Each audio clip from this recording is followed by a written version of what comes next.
All right, and here we go for another live Q&A. My name is Heather Brasilomas. You'll see there on the screen. Today, Evan and I are going to be covering evaluating machine health using lubricant analysis. This is a pretty big topic that there's a lot of interest around whenever it comes to wear debris.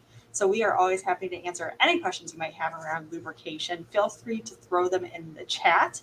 And we'll try to get everything answered today in the next 30 minutes. But if we can't, if it's in the chat, we'll make sure we get to you after the fact.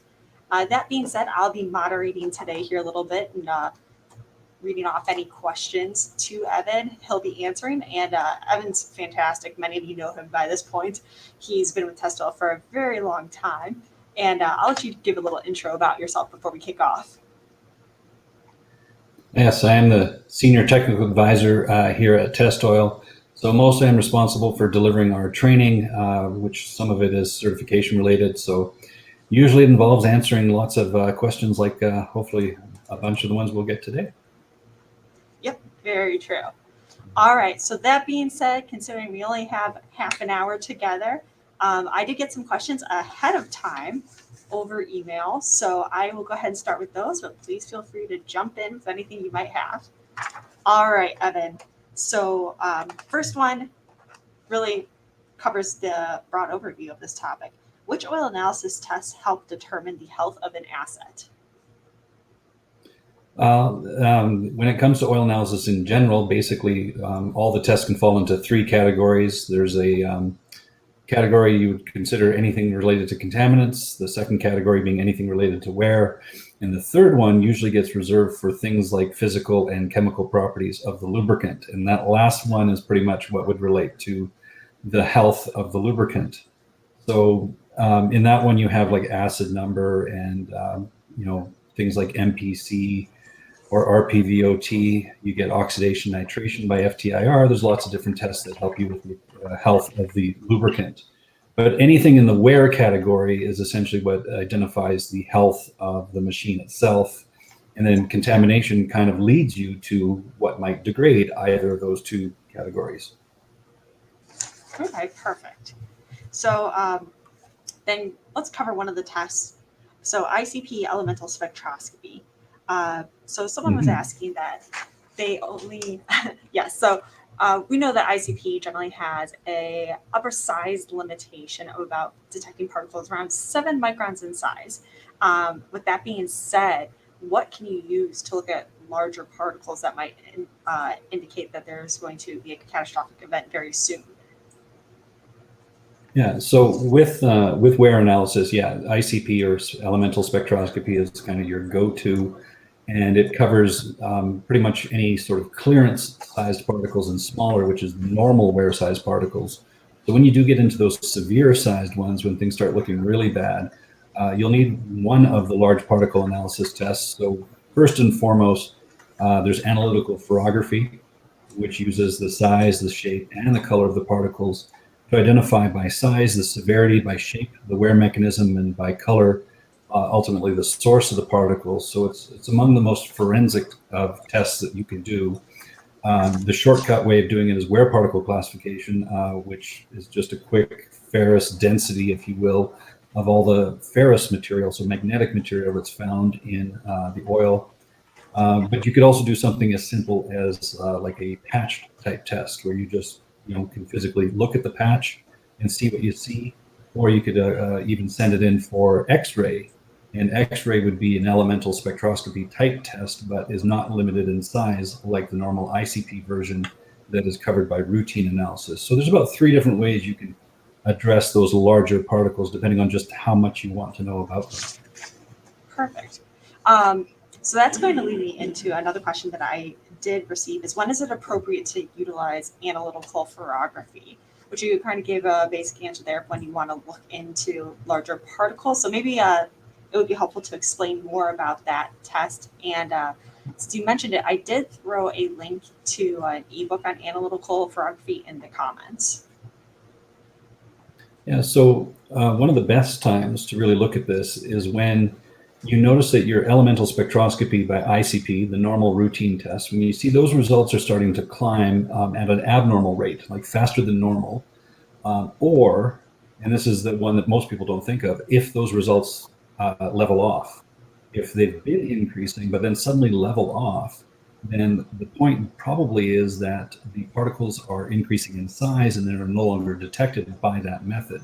So that's kind of your big clue that you should probably look into larger sized particles. Is, like I said, if the trend goes abnormally faster, higher, or if it levels off, then you're thinking, okay, well, it isn't normal anymore. It isn't following the normal path that you would expect. So then analytical photography, which takes a look at everything that can be seen through the microscope, which is both metallic and non-metallic particles. So again, it might be contaminants that are creating the wear that's altering the health of the machine. Or, like I said, we can see the shape of those particles to identify what kind of wear mechanisms it might be, because they might not be related to contaminants. They might not be abrasive type wear. It could be adhesive wear from a lack of a lubricating oil film, or at least an insufficient oil film due to whatever the conditions might be. And that's kind of why analytical photography takes you that step further, because it doesn't just see or identify these larger particles. It gives you insight as to how they're being created, which you don't get from most other tests. Most tests are just an identifier saying, hey, there's some of this there. Analytical photography tries to explain why is it there, and that helps you, get closer to the root cause as quickly as possible to say, okay, do I need to change the oil, as in like not do an oil change, but as in, do I need to switch the lubricant to something else? Or am I looking at potentially some other kind of error in the machine, an imbalance, a misalignment, things like this that really get into what to do next. Right. And then, yeah, we did have someone comment here too. I'm just going to throw this on the screen. The analytical photography demands high skills. Yeah, it's one of the harder tests to learn how to do because there's not a lot physically that one must do to prep either the slide, the ferrogram, or the patch. But when you're looking at it under a microscope, you need to know what you're looking for. And it's quite intensive because you're looking all over the prepped sample, and you're switching the lights because we have 3 different light sources that are used essentially. So you can alter the lighting, and you're checking, you're switching the magnification. So it's very intensive in terms of the amount of work you have to do, but you are, as the human, the one doing the test, you have to know what it is that you're seeing and how to identify it and classify it in a way that makes sense on the report. So yeah, it's very intensive in terms of analytical testing. So, and on the topic of analytical photography, we did receive another question here. What is the difference between direct reading photography and particle quantifier? So basically, that question is asking about ways of measuring ferrous material, so magnetic material. And the way we do it, we use a wear particle classifier, which is basically a machine that has a magnetic flux coil in it. You stick your sample in it. How much the magnetic flux changes can be quantified to a parts per million of ferrous material. Direct read photography basically uses kind of like 2 coils so that it can be sensitive to smaller particles and larger particles. And so it kind of subdivides the reading into 2 readings of direct read large and direct read small. Some people find that a bit useful. The resolution on the test is not as good, I would say. It's kind of fallen out of favor with most labs, but some have picked up on the PQ index, or the particle quantifying index. And that one I always urge caution on, because that one is not reported in any units. What we report is in parts per million, which people can kind of get a tangible read on that and say, okay, this is X amount of material within my system. But the PQ index is pretty much the same type of machine as a wear particle classifier, but the scale is an arbitrary scale. So when you calibrate it, you show it what 0 looks like, and you show it and then just this mystical number of 750, and your sample comes somewhere in between or beyond that, and you're like, 750 what? So it's not a very good scale, in my opinion, though the machine, the technology behind it is reasonably sound. So like I said, both of those I think kind of pale in comparison to the way that TestOil that we do it, because that gives you more, like I said, a more tangible result, and one you can compare to your elemental spectroscopy results as well. Mm-hmm. Perfect. And actually, we haven't had a question about this, but I think that is a really good point when you're talking about comparing the magnetic iron or ferrous wear to ICP. It's kind of interesting using those results together because there are about 3 different scenarios, if you want to explain that. Yeah, well, I mean, the basic difference being that one test is limited in size and the other one isn't. So with elemental spectroscopy, we have to take the sample and dilute it into with a solvent and then aspirate it as an aerosol into the machine. So basically, these aerosol droplets have to carry any of the wear metals that may be present in the oil into the plasma where the sample's basically reacted. Those droplets are limited in size. They're about 15 microns or less. So ultimately, if the particle starts approaching around 10 microns or so, it's too big to stay within the droplet, so it doesn't get introduced into the machine. So elemental spectroscopy is very limited on the size of the particles. And when people hear this size limitation, they think, oh my goodness, it's a terrible test. It doesn't tell me everything.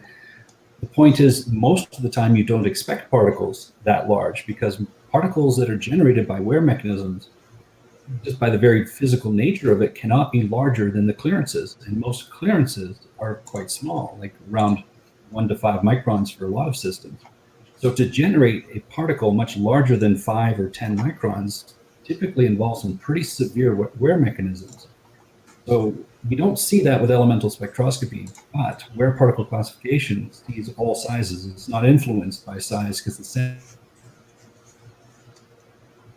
sample into the sample. And then you froze there for a second if you want to restate those last couple of sentences.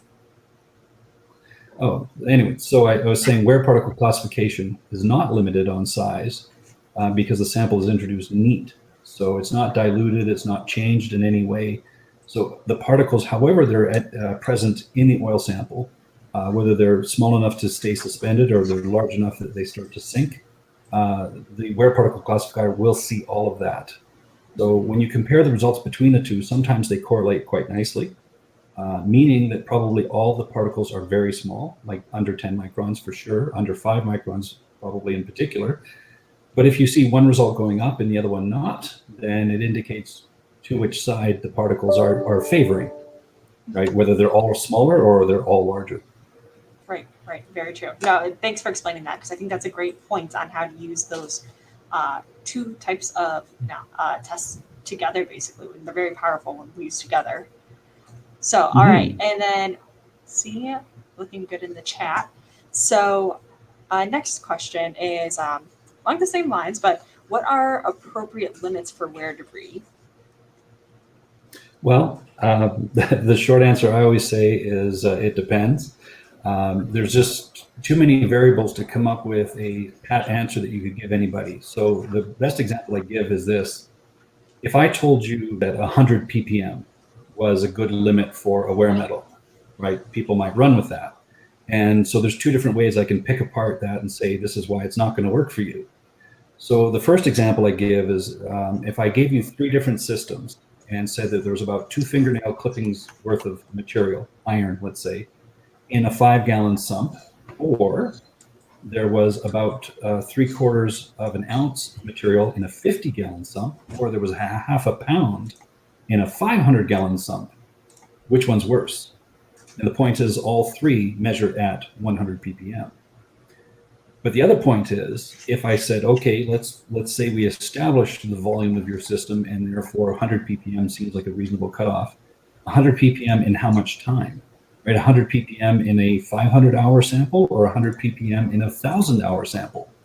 So when you start considering that simple variables like sump size or sampling intervals can play a key role into what drives that limit, the short answer is it depends.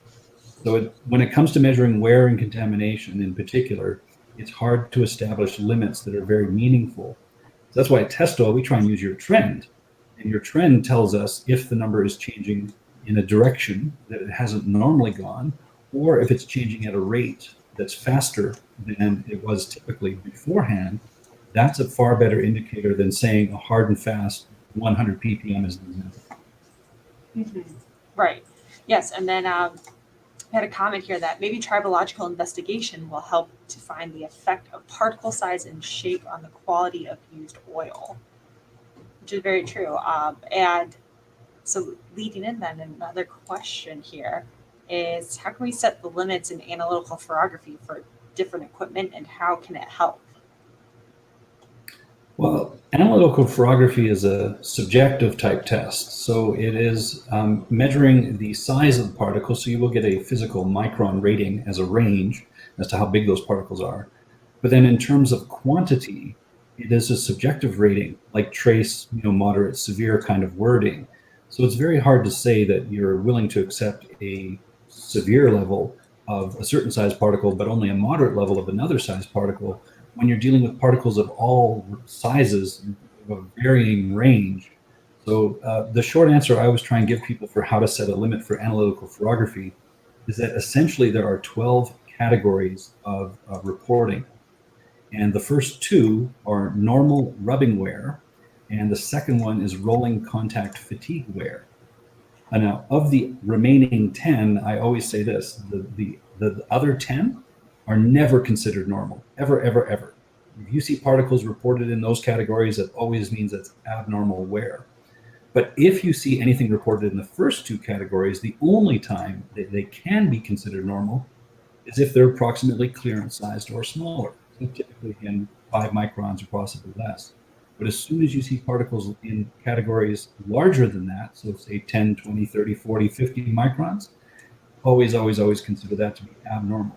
So to me, the limit is really the only limit I guess I could establish is that the first two categories could be considered normal if it was small particles under 5 microns, but anything larger always is above your quote unquote limit. Anything in the other 10 categories, however it's reported, whatever level it's present, whatever size of particle it is, that is also always considered alarmed or abnormal. Right. Very true. Very true. So, okay. Let's see. I think we're ready to move on from analytical photography.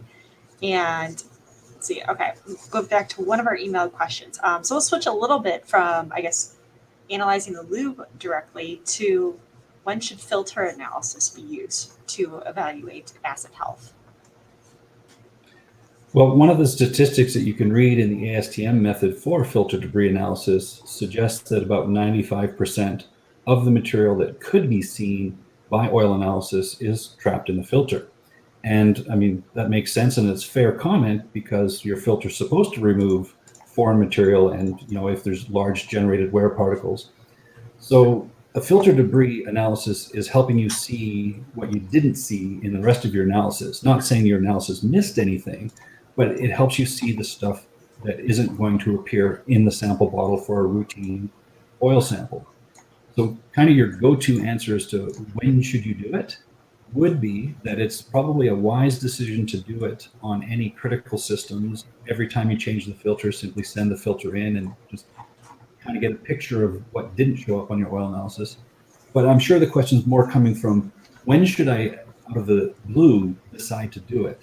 And the short answer to that would be if you saw an unexpected rise in wear metals or contamination levels, then you would know that there's something going on in your system and your filter would help give you a fuller picture of what's going on. So I would say that's probably one prompt.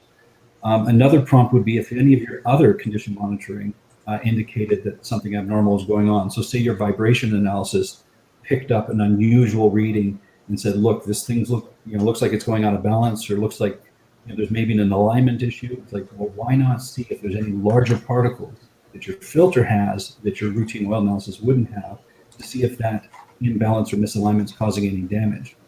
Same thing goes for ultrasonics or thermography. If you had any unusual readings, your filter just offers you a chance at a more complete picture. Right, right. Yes, and the phrase we tend to use is that the filter will blind the oil sample at times for that reason. So, and when the filter is doing its job, as we hope it does, it should be catching some of that larger debris so that it's not moving through your components. All right, and let's see. So, we've got about 9 minutes left here on the clock, and let's go to it. So this question's it's about additives more so than anything else, but related. So do you recommend the addition of additives into a system in which there is an indication of additive depletion? Well, certainly if the system warrants it by its nature.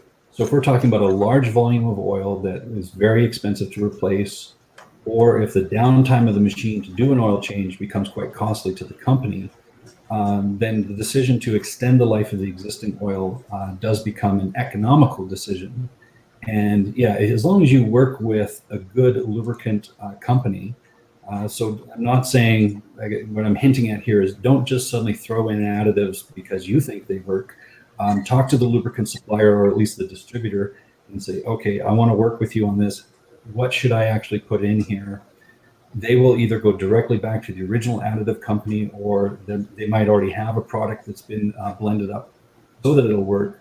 But the key point here is that you're working with something that you know will be compatible with the pre-existing base oil and additives and all this kind of good stuff, so that you can dope the system at an appropriate feed rate.